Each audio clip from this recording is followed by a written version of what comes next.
மாநிலங்களவை தேர்தலில் வேட்புமனுக்கள் பரிசீலனை தொடங்கியிருக்கிறது. தேர்தல் நடத்தும் அதிகாரி சுப்பிரமணியம் வேட்புமனு பரிசீலனை செய்கிறார். திமுக வேட்பாளர்களாக வில்சன், எஸ்.ஆர். சிவலிங்கம், கவிஞர் சல்மா ஆகியோர் வேட்புமனு தாக்கல் செய்திருந்தனர். இதேபோல வேட்புமனு தாக்கல் செய்திருந்த வேட்பாளர்களின் வேட்புமனுக்கள் பரிசீலிக்கப்படுகிறது. விவரங்களோடு எமது செய்தியாளர் கண்ணன் இணைகிறார். கண்ணன், மாநிலங்களவை தேர்தலுக்கான வேட்புமனு பரிசீலனை தொடங்கியிருக்கிறது. விவரங்கள் என்ன? மாநிலங்களவையில் தமிழகத்திலிருந்து விரைவில் காலியாக உள்ள 6 இடங்களுக்கான தேர்தலானது அறிவிக்கப்பட்டது.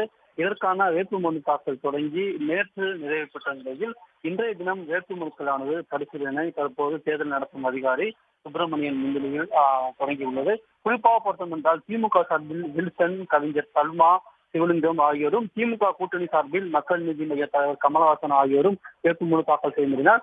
அதிமுக சார்பில் தனபால், இன்பதுரை ஆகிய 2 பேர் வேட்புமனு தாக்கல் செய்திருந்தனர். இதே போன்று ஒரு 5க்கும் மேற்பட்ட சுயேட்சைகளும் வேட்புமனு தாக்கல் செய்துள்ளனர். இந்நிலையில் மொத்தம் 13 வேட்புமனுக்கள் தாக்கல் செய்யப்பட்ட நிலையில் அதன் மீதான பரிசீலனையானது தற்போது தேர்தல் நடத்தும் அதிகாரி சுப்பிரமணியன் முன்னிலையில் நடைபெற்று வருகிறது. இந்த பரிசீலனையில் அதிமுக வேட்பாளர்கள் 2 பேரும் கலந்து கொண்டுள்ளனர். திமுக வேட்பாளர்களை பொறுத்தவரை சல்மா மற்றும் கலந்து கொண்டுள்ளார். மற்றவர்கள் அந்த வேட்பாளர்களின் முகவர்கள் வேட்புமனு பரிசீலனையில் கலந்து கொண்டுள்ளார். வேட்புமனு பரிசீலனை பொறுத்தவரையில் 10 சட்டமன்ற உறுப்பினர்கள் முன்மொழிந்தால் மட்டுமே வேட்புமனுவானது ஏற்றுக்கொள்ளப்படும்.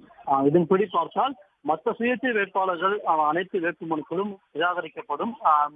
தற்போது திமுக மற்றும் கூட்டணி சார்பில் போட்டியிட்ட 4 பேர் மற்றும் அதிமுக சார்பில் வேட்புமனு தாக்கல் செய்த 2 பேர், மொத்தம் 6 பேரின் வேட்புமனுக்கள் மட்டும்தான் ஏற்றுக்கொள்ளப்படும். இது தொடர்பான ஒரு அதிகாரப்பூர்வ அறிவிப்பை இன்னும் சற்று நேரத்தில் தேர்தல் நடத்தும் அலுவலர் சுப்பிரமணியன் வெளியிடுவார் என்று எதிர்பார்க்கப்படுகிறது. விவரங்களுக்கு நன்றி கண்ணன். உடனுக்குடன் செய்திகளை தெரிந்து கொள்ள சன் நியூஸ் பெல் ஐகானை கிளிக் பண்ணுங்க.